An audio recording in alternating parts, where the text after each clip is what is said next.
नमस्कार। ये 40 women wing YouTube channel है, जिसको आप अगर यूट्यूब पे 40 विमेन टाइप करेंगे तो आपको नज़र आएगा।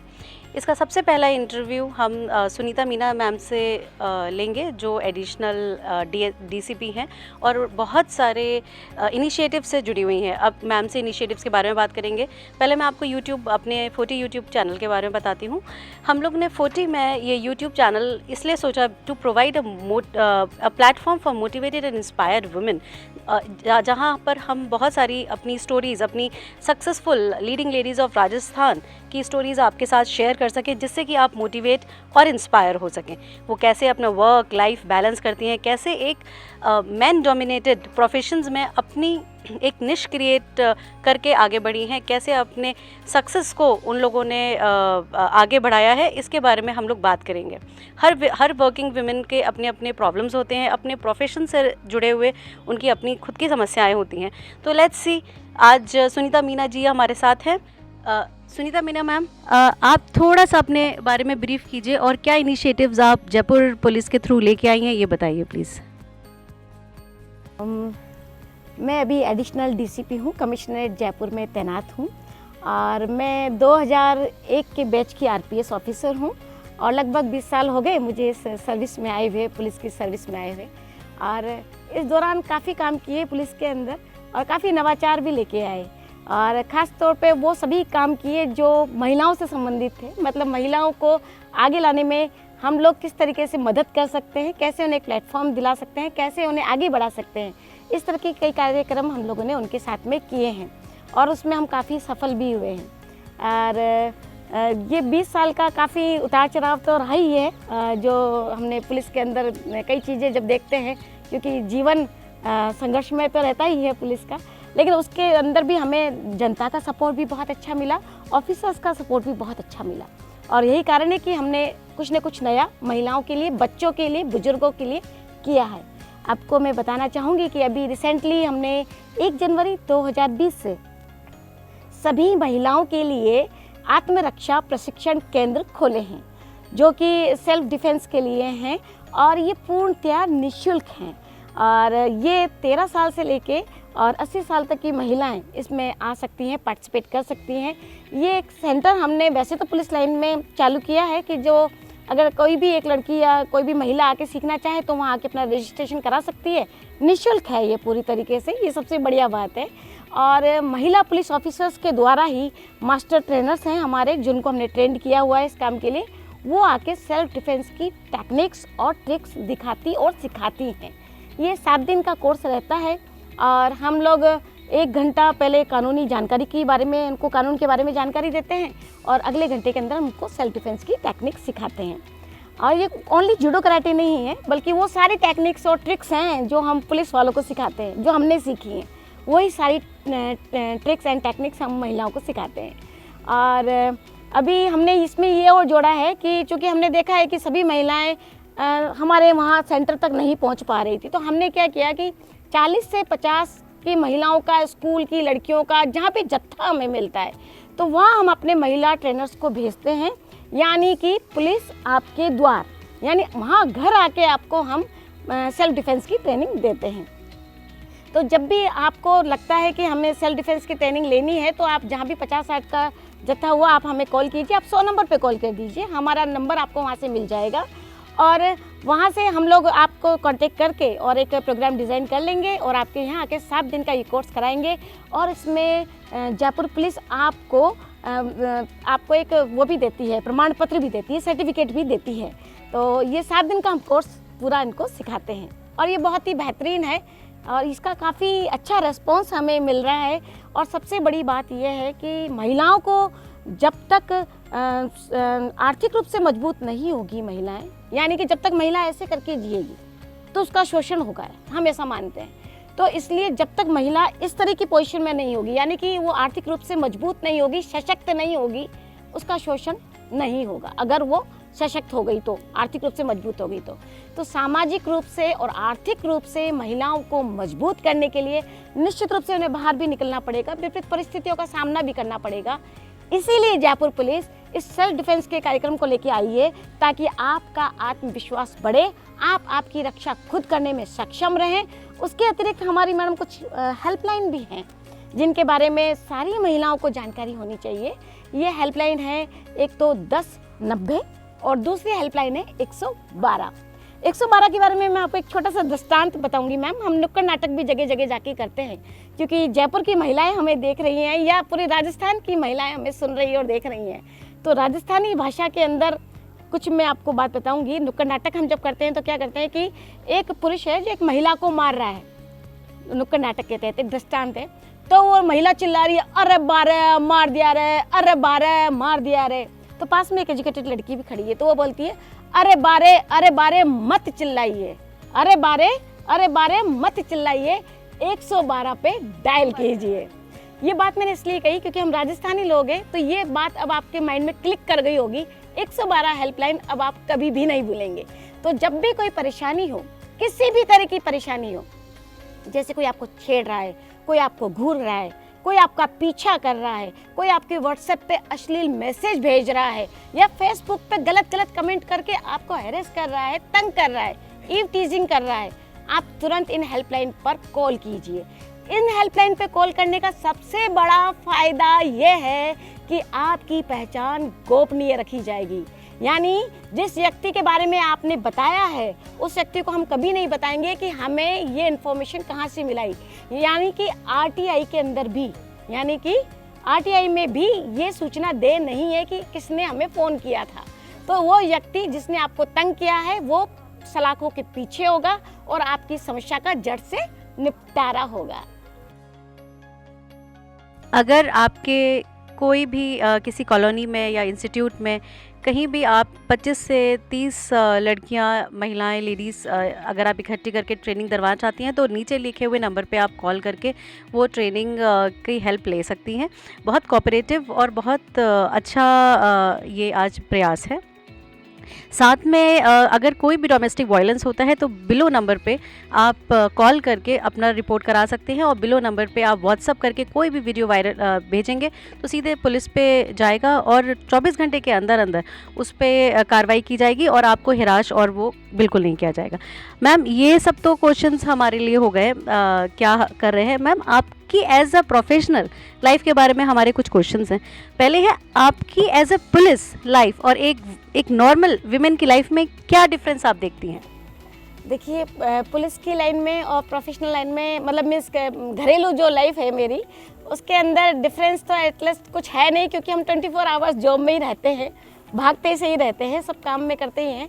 लेकिन बैलेंस बन जाता है जब आदमी खुद मन से कुछ करने का इच्छा करता है, उसके मन में जोश होता है, जुनून होता है, उत्साह होता है, तो सभी लोग उसकी मदद करने के लिए तैयार होते हैं। ऐसा मैंने देखा है अपनी लाइफ के अंदर। मैं अपने खुद का बता रही हूँ, उदाहरण बता रही हूँ। पूरी फैमिली ने मुझे बहुत सपोर्ट दिया है, खासकर छोटे बच्चे जो हमेशा मम्मी के चिपके रहते हैं कि मम्मी के बिना जो चल नहीं पाते, वो भी हमारी इतनी जो लाइफ को देखते हैं ना कि इतनी स्ट्रगलपूर्ण लाइफ है, भाग रहे कभी रात को, कभी दिन में, कभी 2-2 दिन तक घर नहीं आ रहे, लेकिन उनके समझ में भी ये चीज़ें आने लग जाती हैं। काफ़ी बच्चों का भी काफ़ी सपोर्टिव और रोल रहता है और मुझे लगता है कि आम फैमिली के बच्चों की तुलना में हमारे बच्चे काफ़ी जिम्मेदार हैं, रिस्पॉन्सिबल हैं और वो अपनी खुद की परवरिश खुद कर रहे हैं। और मुझे बड़ी खुशी है ये कहते हुए कि पूरा परिवार हमें सपोर्ट कर रहा है, पूरे यहाँ तक कि अड़ोसी पड़ोसी तक भी सपोर्ट करते हैं। तो व्यक्ति यानी कि महिला अगर बहुत अच्छा काम कर रही है, चाहे वो किसी भी फील्ड में हो, तो वो अपनी वर्किंग लाइफ में और घरेलू लाइफ में आराम से बैलेंस बना लेती है। सुनीता जी, मेरी तरफ से एक सवाल ये रहेगा, जब मैं छोटी थी तो मैंने सुना था कि पुलिस लाइन में वही महिलाएं जाती हैं जो या तो कहीं से इंस्पायर्ड होती है या किसी चीज़ के शोषण का शिकार होती है या फिर उन्होंने कुछ ऐसा देखा होता है समाज में जो उन्हें डाइजेस्ट नहीं होता है। तो क्या आपकी भी प्रेरणा का कोई ना कोई वजह रही इसके पीछे जो आप आज Indian police line, Rajasthan police line को प्रेजेंट कर रही हैं? देखिए बिल्कुल महिलाओं के साथ में जो होता है सभी जगह हमने देखा है और कभी कभी खुद ने भी सहन किया है। तो नो डाउट मेरे को लगता है कि हर महिला के मन में एक गुस्सा सा तो इनके जो गलत हरकतें करने वाले होते हैं, ये जो मन चले होते हैं या गंदे तत्व जिनको बोलना चाहिए, असामाजिक तत्व जिनको बोलना चाहिए, उनके प्रति गुस्सा तो हर महिला के अंदर है। मैं वर्दी वाली पुलिस हूँ, वो बिना वर्दी वाली पुलिस है। अल्टीमेटली हर महिला का ये रहता है कि इस व्यक्ति को सबक सिखाया जाए। तो हमारे मन में भी ये वाली बात तो बचपन से थी, क्रांतिकारी विचारधाराओं के तो हम लोग शुरू से थे ही, बचपन से ही। लेकिन मेरी जहाँ तक मेरी बात है कि मुझे मोटिवेशन कहाँ से मिला, तो वो बड़ा एक अलग वो है। ये तो एक कारण तो मन में था ही। ये बोलते हैं ना कि हर चीज़ के पीछे कहीं ना कहीं अंदर अंदर कई सारी चीज़ें एक चेतना में रहता है, तो ये कारण तो था ही कि भाई पुलिस के अंदर या एडमिनिस्ट्रेटिव लाइन में आना है। तो मैं अपनी बात जहाँ शेयर करना चाहूँगी कि मैं इस लाइन में कैसे आई, तो मैं आपको बताना चाहूँगी कि 9th-10th में जब मैं पढ़ रही थी, मैं ग्रामीण परिवेश से हूँ और मेरी स्कूलिंग चित्तौड़गढ़ में हुई है। तो जब हम गवर्नमेंट स्कूल में मैं पढ़ी बड़ी हूँ, तो वहाँ पर हमारे यहाँ पर एक बार एक एडमिनिस्ट्रेटिव ऑफिसर आए थे, SDM रैंक के अधिकारी थे, और उन्होंने आकर बड़े उस पर जब मंच पर आके सबको बच्चों को अपना मोटिवेशनल जो वो देते हैं स्पीच वगैरह, तो वो दे रहे थे। मैं भी उन्हीं भीड़ में से खड़ी हुई थी, पढ़ने में उस समय एवरेज ही थी।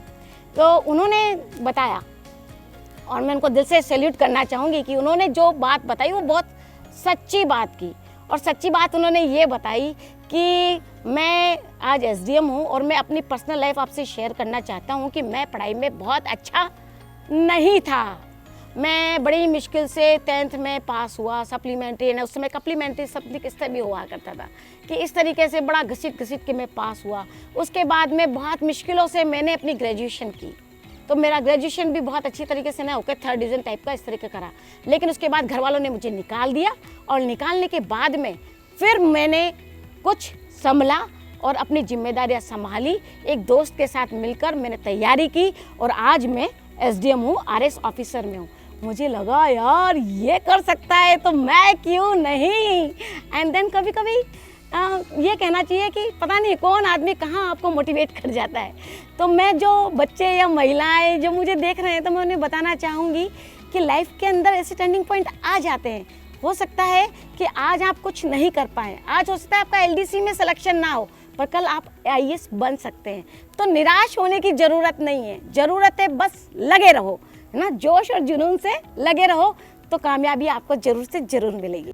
मैं सुनीता जी से एक और सवाल करना चाहूँगी कि महिलाओं का शोषण बाहर के फैक्टर से तो होता ही होता है, लेकिन जिनका पारिवारिक शोषण हो रहा है वो महिलाएं कहीं ना कहीं दबाती हैं, किसी को बताती नहीं है, या तो अपने पेरेंट्स के डर से या रिलेटिव्स या सोशल लाइफ की वजह से। तो उनके लिए आपका क्या संदेश है? ऐसा क्या उनका उद्देश्य होना चाहिए या ऐसा उनका क्या नेक्स्ट स्टेप होना चाहिए जिसकी वजह से इस पे भी अपने कहीं ना कहीं कंट्रोल आए? बिल्कुल आप ये सही कह रहे हैं कि 90% जितने भी घरेलू हिंसा के हमारे पास में मामले आते हैं, इसमें पारिवारिक मामले ही हैं कि महिला शोषण का शिकार हो रही है, क्योंकि उसको जो करने वाले हैं या तो उनका पति है, जेठ है, ससुर है, या फिर परिवार का ही कोई सदस्य है, जो रिश्तेदार भी हो सकता है, फ्रेंड भी हो सकता है, पड़ोसी भी हो सकता है। बिल्कुल जो बिल्कुल उनके निकट स्थिति में हैं, वो लोग उसका शोषण कर रहे हैं, और वो कि भाई मेरी बदनामी ना हो जाए इस चक्कर में उस चीज़ को दबाए जा रही है। लेकिन ये बिल्कुल गलत है। जब तक हम शोषण को दबाएंगे वो और बढ़ेगा। आपने उस बीमारी को और ज़्यादा बढ़ावा दे दिया। बीमारी को दबाइए नहीं, बीमारी का खुलकर इलाज करिए। एक बार जैसे ही आपको लगता है कि कोई आदमी आपको टेंशन देने की कोशिश कर रहा है, आपको परेशान करने की कोशिश कर रहा है, उसका तुरंत इलाज होना चाहिए। यदि कोई आपको छेड़ने की कोशिश कर रहा है तो आप तुरंत पलटकर उसको जवाब दीजिए, क्योंकि चोर की दाढ़ी में तिनका होता है। यदि कोई आपको घूर रहा है तो आपको तुरंत पलट के उसको घूरना चाहिए, ताकि वो उसकी जो वो है कम हो जाए। और जब तक आप अपराध पे कंट्रोल करने के लिए अपराधी को बढ़ावा कतई मत दीजिए, चाहे वो कोई भी हो, चाहे वो आपका पति ही क्यों ना हो, भाई क्यों ना हो, आपके घरेलू में चाहे आपकी माँ बहन वगैरह कोई भी हो, किसी को भी आप ये अधिकार नहीं है कि वो आपका शोषण करे या आपको किसी भी प्रकार से दबाए। दब के जीना नहीं चाहिए, क्योंकि दबने से आदमी परेशान ही नहीं होता बल्कि कुंठित भी होता है और कई सारी समस्याओं का न जाने क्यों आमंत्रण दे देता है। अगर आपने उस व्यक्ति को उसी टाइम नहीं रोका तो व्यक्ति आगे बढ़कर फिर कोई बड़ा कांड करेगा, फिर कोई बड़ी समस्या लेके आएगा। हम आपसे रूबरू इसीलिए हो रहे हैं ताकि आपको ये बता सके कि किसी भी अपराध को दबाइए मत, उसे बताइए, डरिए मत, कॉल कीजिए, पुलिस की सहायता जरूर लीजिए, क्योंकि पुलिस आप ही के लिए बनी है। मैम, आज के सामाजिक परिवेश में कोई भी घटना होती है उसके लिए पहले उंगली लड़की पे ही उठाई जाती है, और हमेशा लड़कों को कहीं ना कहीं ये तो ऐसा करते ही रहेंगे, उनके हार्मोन्स हैं, इस तरह से करके उन्हें गिल्ट फ्री रखने की कोशिश हमारे समाज में करी जा रही है। आजकल के बदलते परिवेश जहाँ पे बच्चियाँ पढ़ाई के लिए बाहर जा रही हैं, लड़कियाँ काम के लिए बाहर ट्रैवल कर रही हैं, तो उनके लिए समाज में एक बैलेंस लाने के लिए आप क्या कहना? देखिए, जितना बेटे को पढ़ाना जरूरी है उतना ही बेटी को पढ़ाना भी जरूरी है। बेटी को भी शिक्षित करना जरूरी है, क्योंकि एक बेटी को आप शिक्षित करेंगे तो 3 पीढ़ियों को शिक्षित करेंगे। आप बेटी का विकास करेंगे, पूरे भारत का विकास होगा, क्योंकि महिलाएं इस देश की आधी आबादी हैं। अगर आप अपना खुद का विकास चाहते हैं, महिलाओं को आगे बढ़ाइए, बेटी को आगे बढ़ाइए। ये बेटी होगी तभी तो आगे का संसार रचेगा।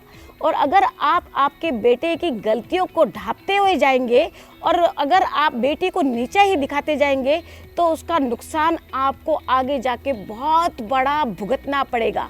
बेटे को भी आप उसी तरीके से, जैसे आप बेटी पर रोका टोकी करते हैं, उन्हें भी टोका टोकी कीजिए, ताकि बेटे जो हैं वो इस अच्छे संस्कारवान बच्चे बने और एक अच्छे संस्कारवान भारत को जन्म दे।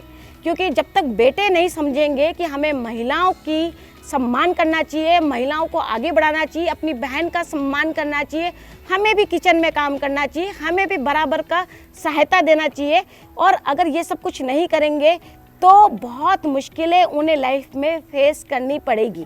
और ऐसा नहीं है कि 90% सभी लोग ऐसे हों, और 90% पुरुष बहुत अच्छे हैं, मात्र 10%, और 10% भी मैं शायद ज़्यादा बता रही हूँ, मात्र 1% ऐसे गलत तत्व हैं, असामाजिक तत्व हैं, जिन्होंने इसको परिस्थितियों को खराब किया है, या महिलाओं का या समाज में एक गलत नाम धूमिल किया है। तो ये मैं आपको बताना चाहूँगी कि लड़कों को भी पढ़ाइए, लड़कियों को भी पढ़ाइए, लेकिन लड़कों को समझाइए, उन्हें बताइए कि महिलाओं का सम्मान करना बहुत ज़रूरी है। और मैं इस प्लेटफॉर्म से आपको ये बताना चाहूँगी, जो भी पुरुष और या जो भी लड़के मुझे सुन रहे हैं, खासकर मन चले लड़के, उन्हें मैं बताऊँगी कि आप खबरदार हो जाइए, क्योंकि सम्मान करना अब ज़रूरी नहीं, आपकी मजबूरी भी है। क्योंकि धारा 354 के अंदर ये प्रावधान किए हैं जो नए संशोधन में, कि अगर आप किसी को घूर के देखेंगे, अगर आप किसी लड़की को घूरते हैं और वो लड़की अगर आपके खिलाफ कंप्लेंट कर देती है, तो आप 3 साल के लिए अंदर जाएंगे। तो आप समझ गए, अगर आप किसी का पीछा करेंगे या आप किसी लड़की को जबरन अश्लील मैसेज भेजेंगे या उसके अश्लील या वीडियो वगैरह वायरल करने की कोशिश करेंगे, तो आप ये मान के चाहिए कि आपके खिलाफ कानूनी कार्रवाई होगी, और वो भी बहुत सख्त, और यहाँ तक कि 3 से 7 साल तक की सज़ा का प्रावधान इसमें है। इसलिए ज़रूरी है कि आप संभल जाइए, आज ही से महिलाओं का सम्मान करना शुरू कर दीजिए। जितने भी लोग मुझे सुन रहे हैं, प्लीज़ ज़रूर से ज़रूर अपने आसपास के लोगों को ये जागरूक कीजिए कि धारा 354 में संशोधन हुए हैं। आईटी एक्ट के अंदर भी आपके अंदर कई सारी धाराएं ऐसी हैं जिनके अंदर जाने अनजाने में अगर आपने कोई गलती कर दी तो उसका आपको बहुत बड़ा खामियाजा भुगतना पड़ेगा। इसलिए आज ही से महिलाओं का सम्मान करना शुरू कर दीजिए। बेटी को पढ़ाइए, बेटी को बढ़ाइए, बेटी को बचाइए। मैम, कुछ फन क्वेश्चंस पूछना चाहते हैं हम लोग, जैसे कुछ रैपिड फायर टाइप के, कि अगर पेरेंट्स मीटिंग और पीटीएम है बच्चों की और साथ में मीटिंग कॉल आ गया तो आप कैसे हैंडल करते हो? बिल्कुल बिल्कुल, ये बहुत बार होता है कि पेरेंट्स टीचर मीटिंग है और वहाँ जाके बात कर रहे हैं और फिर कॉल आ गया, तो बता देते हैं बच्चों को भी, बच्चे खुद ही पेरेंट्स बन जाते हैं अपने। एंड कितनी बार समटाइम तो मुझे लगता है कि फादर को बुलाते हैं, कभी रिश्तेदारों को बुलाते हैं, बच्चों के पेरेंट्स बदलते रहते हैं और लेकिन व्यवस्थाएं हो जाती हैं। और मेरे ख्याल से हमारी जितनी अच्छी ट्यूनिंग टीचर से होती है ना, मुझे नहीं लगता कि आम किसी लेडी की इतनी अच्छी ट्यूनिंग रहती होगी। वो लोग वास्तव में बहुत बहुत सपोर्ट करती हैं। सारे गुरुजनों का मेरा दिल से धन्यवाद है, क्योंकि उन लोगों की वजह से हमारे बच्चे बहुत बेहतरीन काम कर रहे हैं और मेरे मन में गिल्टी नहीं रही है। सबसे बड़ी बात, मैं अपने माइंड के अंदर टेंशन लेके नहीं जी रही कि मेरे बच्चे बेचारे दुख पा रहे होंगे या कर रहे होंगे, क्योंकि पूरा समाज उनको सहायता कर रहा है, चाहे वो उनके स्कूल वाले हैं, चाहे मेरे पड़ोसी हैं, चाहे मेरे रिश्तेदार हैं, चाहे मेरे परिवार के सदस्य के लोग हैं। मेरा दिल से धन्यवाद है, क्योंकि उन लोगों की वजह से ही हम लोग ढंग से नौकरी कर पा रहे हैं। पूरे समाज को मेरा ढेर सारा शुक्रिया। मैम, आप अपना स्ट्रेस जो होता है वो मोस्टली वर्किंग विमेंस संडे को थोड़ा रिलैक्स करती हैं, आप कैसे रिलैक्स करते हो? कोशिश करते हैं रिलैक्स करने की, और कभी कभी लगता है कि बस तान के सो जाए, लेकिन क्योंकि बच्चों को भी उसी दिन टाइम मिलता है, फैमिली को भी वही टाइम होता है, तो दिल कहीं होता है, दिमाग कहीं होता है, नींद में संसार होता है परंतु फिर भी बच्चों के साथ भी टाइम स्पेंड करते हैं, क्वालिटी टाइम देने की कोशिश करते हैं। और रिलैक्स मीन्स पता है क्या है कि जब सब तरफ कुछ अच्छा होता है ना, तो एनर्जी पता नहीं कहाँ से आ जाती है, और आउटिंग भी करने चले जाते हैं, और उससे जो एनर्जी आती है ना, उसी में रिलैक्स हो जाता है।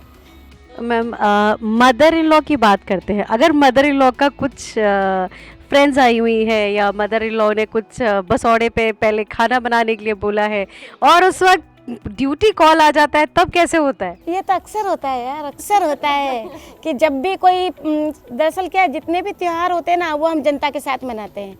जितने भी कोई भी, चाहे होली है, चाहे दिवाली है, चाहे बसोड़ा है, सारे त्यौहार हम लोग रक्षाबंधन तक, यहाँ तक कि न्यू ईयर भी हम जनता के साथ ही सेलिब्रेट करते हैं। तो अल्टीमेटली उन्हें सबको पता होता है कि इसकी तो ड्यूटी होगी, तो वो लोग अपने आप खुद का खुद मैनेज कर लेते हैं। कोशिश मैं भी करती हूँ कुछ करने की, लेकिन वो लोग अब इतने तैयार हो गए ना मेंटली और फिजिकली, कि वो सब काम ऑटो मोड पे चलने शुरू हो जाता है। और अब तो बच्चे भी बड़े हो गए हैं, तो वो भी काफ़ी सपोर्ट कर लेते हैं।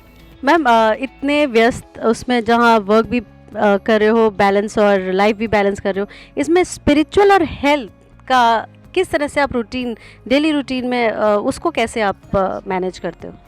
देखिए, हम लोग सुबह 6 बजे से शुरू हो जाते हैं, हमारा कुछ ट्रेनिंग शेड्यूल्स रहता है, तो हम लोग वो भी कर लेते हैं, और 10 किलोमीटर की दौड़ वगैरह वो भी कर ही लेते हैं, और कुछ एक भागम भाग भी हमारी कुछ ज़्यादा ही हो जाती है, तो व्यवस्था वैसी हो जाती है।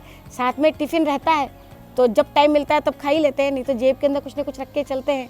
और खाना पीना वगैरह सारी व्यवस्थाएं ऑटोमेटिकली रास्ते में होती जाती हैं, करते जाते हैं, व्यवस्थाएं बन जाती हैं। और मेरे ख्याल से जब अच्छा काम होता है, जब आपका माइंड में बहुत कुछ अच्छा करने का मन होता है, तो सारी ये छोटी छोटी व्यवस्थाएं ऑटोमेटिक हो जाती हैं। ये चीज़ें बहुत छोटी हैं काम के आगे, कि कहाँ मेरा खाना, कहाँ मेरी हेल्थ। थोड़े से लोग बात जब एक बार थैंक यू बोल देते हैं ना, पूरा मतलब क्या बोलते हैं, पूरा पेट फुल हो जाता है। जब लोग कोई सम्मान में तालियां बजा देते हैं ना, सुपर्ब दिन निकलता है। कोई अगर आपको सैल्यूट दे देता है ना, दिल खुश हो जाता है। कितने लोग आते हैं जो मुझे जानते नहीं है, पहचानते नहीं है, हम पुलिस वालों को आकर सामने से और न जाने क्यों आके थैंक यू देके जाते हैं। वो फील गुड वाला फैक्टर होता है। खाना पीना सब, मतलब वो चीज़ें एनर्जी आ जाती है, वो एनर्जी गिविंग फूड है हमारे लिए। मैम, अब आपके फ्रेंड्स के बारे में हम लोग बात करेंगे।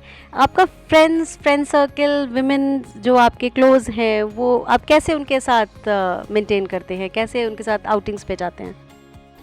हाँ, जितने भी फ्रेंड ग्रुप में मेरा बहुत अच्छा पीआर है, बहुत अच्छा पब्लिक रिलेशन है, और जयपुर के अंदर मेरे बहुत सारे फ्रेंड्स हैं, बहुत सारी महिलाएं दोस्त हैं मेरी, बहुत सारे ग्रुप हैं। और मैं कोशिश करती हूँ कि जब भी टाइम मिले, जैसे भी टाइम मिले, उनके साथ स्पेंड करूँ। तो कभी कभी ड्यूटीज़ आ जाती हैं तो नहीं कर पाते, तो ऑनलाइन शुरू हो जाते हैं। एंड जैसे कि कभी कभी हम ऑफिसर्स को व्हाट्सएप पे बताते हैं कि क्राइम पे मतलब ये सीन है, ये काम है, ये हुआ। उसी तरह से महिलाओं के साथ यूँ भी सपोर्ट करके वैसे भी, जैसे कल मेरा बर्थडे है और मैं ड्यूटी पे रहूँगी, तो कोई ना, केक वो काटेंगे, सेलिब्रेट मैं करूँगी या केक मैं काटूँगी, सेलिब्रेट वो करेंगे। तो ऑनलाइन चलता है सब कुछ। मैं सुनीता मैम, मेरा एक और सवाल है। हर व्यक्ति के मन में एक बच्चा छुपा होता है, तो जब कोई विक्ट्री या कोई अचीवमेंट्स या आपका ऐसा कोई टारगेट जो गवर्नमेंट ने, सरकार ने आपको दिया और आपने उसे अचीव करा है। हमारे 40 वुमेन विंग्स में हम सब वर्किंग भी हैं और हाउसवाइफ भी हैं, हम दोनों को बैलेंस करते हैं। और जब कोई विक्ट्री या कुछ अच्छा अचीव कर लेते हैं या हमारे कुछ अच्छे प्रोग्राम्स हो जाते हैं, तो हम लोग मिल के सब डांस करते हैं। बट आप लोगों की कोई ना कोई बाउंडेशंस होती होगी कि आप पब्लिक प्लेस में किसी क्रिमिनल को पकड़ लिया तो आप डांस नहीं कर सकते, मैंने क्रिमिनल पकड़ लिया, या बाला बाला डांस नहीं चला सकते। तो मन में तो वो चीज़ बच्चा छुपा है, तो आप उसको कैसे बाहर निकालती हैं, अपनी खुशी को कैसे जाहिर करती हैं पब्लिक के सामने या अपने परिवार के सामने या फिर टीवी या मीडिया के सामने? बिल्कुल बिल्कुल, जैसे ही कुछ अचीव करते हैं तो नो डाउट वो जो चेहरे पे शाइन आता है और वो जीतने की खुशी मतलब आपको आती है। फेशियल की जरूरत नहीं है? हाँ नहीं, वो ऑटोमेटिक ही हो अच्छा। जाता है, वो शाइन आ जाता है ऑटोमेटिक चेहरे पे और वो दिखाई भी दे जाता है, लोगों को भी पता लग जाता है। और जब विक्ट्री होती है ना, तो ये हमारे अकेले की नहीं होती, क्योंकि टीम वर्क होता है। एक अकेला व्यक्ति कुछ नहीं कर सकता, पूरी टीम मिलके कुछ काम करती है और उसको अंजाम देती है। और जब वो काम हो जाता है तो वो अलग ही चीज़ नज़र आती है और वो विक्ट्री पूरा, मैं बोल रही ना, पूरा जत्था मिलके बनाता है। नॉट ओनली मी, जनता के साथ वो सेलिब्रेशन होता है। तो जनता के साथ सेलिब्रेशन में होता है तो उसमें सब कुछ होता है। तो फिर मैं आपसे 2 लाइन आपके गाने के सुर में 2 लाइन सुनना चाहूंगी कि अगर कुछ अचीव कर लिया तो उस टाइम आपके मन में जो फीलिंग्स आ रही होती है वर्ड्स के थ्रू कैसे बाहर आती है, सिर्फ 2 लाइनों में। बिल्कुल, जब कुछ अचीव कर लेते हैं तो 2 क्या कई सारी लाइनें आती हैं। फील गुड फैक्टर तो होता ही है। तो जब जो गाना चल रहा होता है तो वो सारे नए नए गाने जो एफएम पे हम लोग सुनते हैं चलते हुए गाड़ियों के अंदर, तो वो सारे गाने मन में बजने शुरू हो जाते हैं। जैसे कि जब हम स्टार्टिंग में थी तो कुछ एक पुराने गाने चलते थे, तो वो जैसे ना जो भी दिल में आता था ना, वही वाला गाने, जीत जाएंगे ये हम तू तो अगर संग है। है। तो ये भी एक चीज है। और आज मैं ऊपर ऊपर, आसमां नीचे, आज मैं आगे जमाना है पीछे। तो इस तरह के कई सारे गाने, और ये बाला ओ बाला, सब गाने बजते हैं। ये पुलिस वालों का फेवरेट गाना है, Bala Bala. I heard, yes. Ma'am, आपकी लाइफ का सबसे इमोशनल मोमेंट कौन सा रहा? पता है, हर दिन ही इमोशनल रहता है। कुछ ना कुछ हम लोग जब अचीव करते हैं वो भी एक इमोशनल मोमेंट होता है। और ख़ासकर जिस काम को लेकर जब शुरू होते हैं और उस पर किसी अंजाम पे पहुंच जाते हैं, जब कोई जीत हम लोग दर्ज करा देते हैं, तो वो भी एक मेरा इमोशनल मोमेंट होता है। जब भी हम इस तरह की किसी वर्कशॉप में या किसी कार्यशाला में जाते हैं, आपके जैसे अच्छे लोगों से मिलते हैं और आप जैसे लोग जब पुलिस की तारीफ़ करते हैं, तो वो भी एक हमारे लिए एक इमोशनल मोमेंट रहता है कि वास्तव में जनता, सभी लोग, हमारे साथीगण, आप लोग कितना हमें सपोर्ट कर रहे हैं, आप लोग हमसे कितनी सारी अपेक्षाएं लगाए हुए हैं। फिर हम अपने पूरे फुल और एनर्जी, आप लोग हमें और एनर्जी देते हो और एनर्जी के साथ में लग जाते हैं। But her moment, her day कुछ ना कुछ इमोशनल मोमेंट होता है। और कोई सबसे मुश्किल समय जब आप 2 राह पे खड़ी हों, और उसमें से आप किस तरह से निकल पाएंगे? ये तो डेली का ही है, हमारा डेली कोई ना कोई स्ट्रगल रहता है। मीन्स डेली कुछ ना कुछ ऐसा होता है कि अब क्या करें। ये लाइफ के अंदर तो मतलब कुछ भी काम शुरू होता है तो उसके अंदर स्टार्टिंग से एंड तक में, क्योंकि हमारे काम के अंदर कुछ भी पता नहीं होता है कि इसका फ्यूचर क्या होगा, तो अब क्या करें, यही चीज़ें चलती रहती है। लेकिन मैंने फिर बोला, पुलिसिंग हमेशा टीम वर्क है, हम लोग टीम से काम करते हैं। जब भी कोई दोराहे पे, जब भी किसी इस रास्ते में इस तरह की स्थिति में फंस जाते हैं, तो बस जय माता दी बोलते हैं और कूद जाते हैं। मैम, आप शादी के बाद आईपीएस बने या शादी से पहले? शादी से पहले। तो फिर उनको, आपके हस्बैंड को पता था? थोड़ा सा उनके बारे में बताइए कि उन्हें कैसे एक्सेप्ट किया कि हाँ, पुलिस वाली बीवी। हाँ नहीं, मैं बिल्कुल, मेरी शादी जो हुई थी वो मेरे ट्रेनिंग टाइम के दौरान हुई थी। मैंने पुलिस में ज्वाइन कर लिया था। इससे पहले मैं राजस्थान यूनिवर्सिटी की जनरल सेक्रेटरी थी। तो राजस्थान यूनिवर्सिटी की जनरल सेक्रेटरी होने की वजह से जगह जगह मेरे पोस्टर्स थे, कई बसों पर, दीवारों पर, जगह जगह। तो कई लोग मुझे पहले से जानते थे। तो उसी उसमें मेरे जो हस्बैंड हैं वो भी, उन्होंने भी मेरे पोस्टर कहीं लगाए थे। तो नहीं, नॉट ए लव मैरिज। नहीं, वो एक तरफा हो गया। हाँ, मैं भी। तो उन्होंने क्या नाम है, कई मतलब वो मुझे पहले से जानते थे, मैं उन्हें नहीं जानती थी। और मैं ट्रेनिंग में थी, वो मेरे घर आए रिश्ता लेके, एंड मेरे फादर को बोले कि मैं लेक्चरर हूँ और मैं आपकी बेटी से शादी करना चाहता हूँ, अगर आप परमिशन। नहीं लगा, एक पुलिस वाले का हाथ मांगने उनके घर पहुँच गए। हाँ, उसके पीछे कारण ये था कि कोई और उन्हें देखने के लिए आने वाला था। उनके माइंड में था कि आज जो होगा देखा जाएगा। तो उन्होंने जाके मेरे फादर को बोला कि अगर पॉसिबल है और अगर आप चाहते हो, देख लो मुझे, लड़का हूँ मैं, ये काम करता हूँ। और ये मेरे फादर बड़े उसमें आ गए कि क्या करना होगा, कि देखो मेरे को घर पे देखने के लिए आए हैं मेरे भाई वगैरह, फिर मुझ पर प्रेशर डालेंगे, अगर आपको मैं पसंद हूँ तो प्लीज़ वो 1 रुपया नारियल दे के मुझे रोक लीजिए। एंड मेरे फादर ने कहा ठीक है, उन्होंने भी 1 रुपया नारियल दिया, उनको रोक लिया। फिर बोला यार बेटी से बात करनी पड़ेगी, कि चलो कर लेते हैं। उन्होंने फ़ोन लगाया, उस समय मोबाइल नहीं हुआ करते थे, तो हमारे उस पर लैंडलाइन पर फ़ोन आया। उन्होंने आके बोला कि मेरे फादर ने मुझे बोला कि बेटा मैंने आपकी एंगेजमेंट कर ली। मैंने कहा क्या? फिर पापा ने बोला कि हाँ लो बात करो लड़के से। तो फिर उन्होंने बोला कि फिर मेरी मतलब फर्स्ट बात उनके फ़ोन से हुई थी। तो उन्होंने बोला कि मेरी और आपकी एंगेजमेंट हो गई है और मैं आना चाहता हूँ आपको, अपने आप को दिखाने के लिए। मैं आपको देखने नहीं आना चाहता, मैं अपने आप को दिखाने आना चाहता हूँ। मैं बड़ी शॉक हो गई। और फिर मैंने कहा हाँ, सबने कहा क्या हुआ? मैंने कहा ओह माय गॉड मेरी एंगेजमेंट हो गई। सो ऐसा हुआ।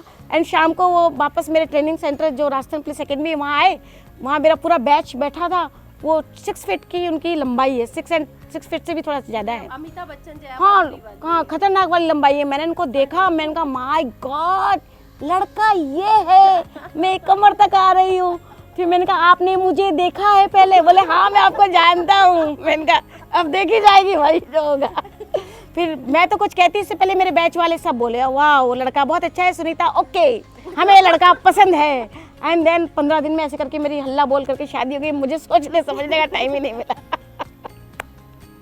लेकिन अच्छा रहा, माँ बाप ने पसंद किया और मेरे साथियों ने पसंद किया। उनकी पसंद बहुत अच्छी है और शायद मेरे हस्बैंड के बहुत अच्छे हस्बैंड मुझे मिले, उन्हीं की वजह से मैं इतने बिंदास होके मज़े से नौकरी कर पा रही हूँ।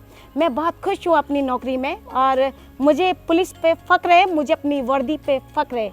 ये मेरी आन है, बान है, शान है, जान है। और मैं कहना चाहूँगी कि मैं अगले जन्म में भी पुलिस वाली बनना चाहती हूँ। मैम ये जो प्रोफेशन है पुलिस का, ये बहुत मैन डोमिनेटिंग है। सारे बॉस आपके मेल होंगे, तो आपके करंट बॉस से अगर कोई होता है बॉस सबऑर्डिनेट रिलेशंस और इतने मैन डोमिनेटिंग प्रोफेशन में आपको किस तरह से कोप अप करना पड़ता है? देखिए पुलिस एक बहुत बेहतरीन सर्विस है।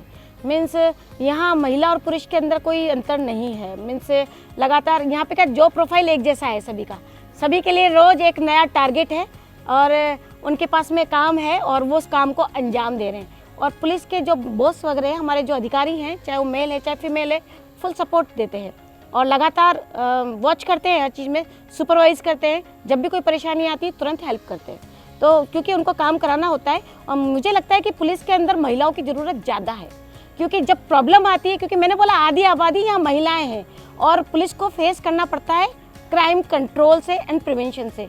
ज़्यादातर प्रॉब्लम जब आती है, जब महिलाएँ समस्याएँ लेके आती हैं, तब उनको सुनने वाला भी महिलाएं पुलिस ऑफिसर्स उनको चाहिए होती हैं। तो उनके लिए तो हम डिमांड में रहते हैं, आप समझ गए। मतलब हम उनके लिए मजबूरी नहीं है कि यार ये पुलिस ऑफिसर्स महिला पुलिस ऑफिसर क्यों हैं। उनके लिए यार महिला ऑफिसर कम नहीं होनी चाहिए, ज़्यादा होनी चाहिए ताकि महिलाओं को सुन सके। तो हम लोगों को तो चाहते हैं कि हर महिला थाने पर, हर महिला डेस्क पर, हर बाल डेस्क पर हम लोग चाहते हैं कि महिला ऑफिसर हो। यहाँ तक कि अब तो पुलिस ऑफिसर्स में हम लोगों ने ये कर दिया है कि नाकाबंदी तक में भी हम महिला ऑफिसर्स को लगा रहे हैं, क्योंकि महिलाओं से क्या होता है कि शालीनता वाला गुण जो उनमें होता ही है, तो उसमें क्या लोग एलिगेशन नहीं लगा पाते तुरंत, तो और सामने वाला थोड़ा सा इज्जत भी करता है और पुलिसिंग करना और आसान हो जाता है। तो पुलिस के लिए जो महिलाएं हैं, महिलाओं को बहुत ज़्यादा बढ़ावा देने का कारण एक यह भी है क्योंकि महिला पुलिसिंग, महिलाओं के लिए पुलिसिंग होती है तो उसमें बहुत इजी रहता है उनके लिए। और अब तो हमने थानों पर भी जो SHOs हैं वो महिलाएं लगाना शुरू कर दिया है। तो महिलाएं किसी भी रूप में, जहां मेल डोमिनेंट बोला जाता था पुलिसिंग को, आज महिलाएं और पुलिस बराबर का योगदान दे रहे हैं। और ज़्यादा से ज़्यादा महिलाओं को मैं चाहूँगी, इस प्लेटफॉर्म से मैं कहना चाहूँगी कि पुलिस बहुत अच्छी जॉब है, ज़्यादा से ज़्यादा महिलाओं को इसमें आना चाहिए। और इस काम के अंदर जो मज़ा है, मुझे नहीं लगता कि किसी और जॉब करने में आपको इतना आनंद आएगा।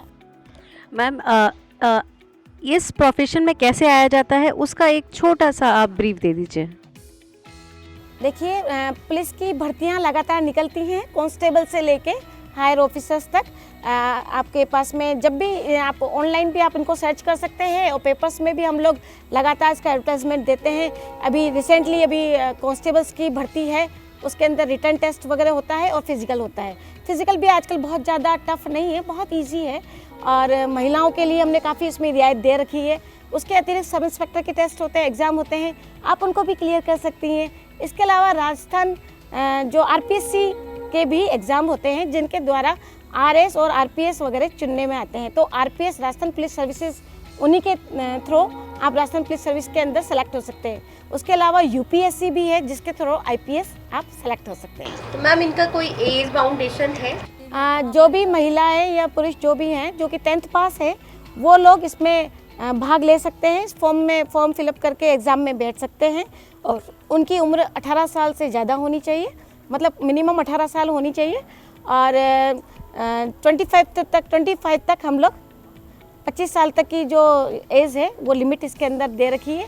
उसके अतिरिक्त आप ऑनलाइन भी चेक कर सकते हैं एज लिमिट भी, और कितने कम से कम एजुकेशन जो होनी चाहिए।